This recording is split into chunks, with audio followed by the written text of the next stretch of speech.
দেখছেন বলেন তো আমি কোন ক্ষেতে দাঁড়াই আছি? অনেকে হয়তো বলবেন যে এটা পাট শাক, কেউ বলবেন লোকাল ভাষায় নাইল্লা শাক, আমার ময়মনসিংহের কয় নাইল্লা ক্ষেত। আপনি অনেকেই বলবেন সোনালী আঁশ, ঠিক আছে, অতীত আমাদের, কারণ এই পাট বিক্রি করে এই দেশ একসময় অর্থনীতি চাকা সচল রাখছিল, অর্থনীতি চলতো। তবে আমি বলবো যে এই শাক এমন একটা শাক, যেই শাক খেলে আপনি ভিটামিন সি পাবেন। এই শাক এমন একটা শাক, যেই শাক নিয়মিত খেলে আপনার ডায়াবেটিস কন্ট্রোল থাকবে।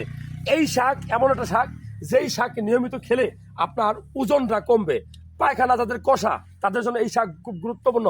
যাদের গ্যাস্ট্রিক আলসারে ভোগেন, কিছু খাইলেই গ্যাস হয়, তাদের জন্য এই শাক খুব গুরুত্বপূর্ণ। এটা কিন্তু ফাইবারযুক্ত শাক, আঁশযুক্ত শাক। সো ভালো লাগলে এই তথ্যটা শেয়ার করবেন। তথ্য শেয়ার করলে কিন্তু সোয়াব হয়, কারণ এই শাক অনেকে খায় না, এই গুণাবলী জানে না। সো আমি রোদের মধ্যে দাঁড়িয়ে এই ভিডিওটা করলাম এই কারণে যে আপনি পাট শাক খান। দেখবেন যে বাজারে বিভিন্ন জায়গায় চাচারা পাট শাক বিক্রি করে, এটা অবহেলিত, খুব কম মানুষ খায়, বুঝে না। আমি বলবো যে যদি আপনি বুঝেন তাহলে এটা স্বর্ণ স্বর্ণ স্বর্ণ। সো পাট শাক বেশি করে খাবেন।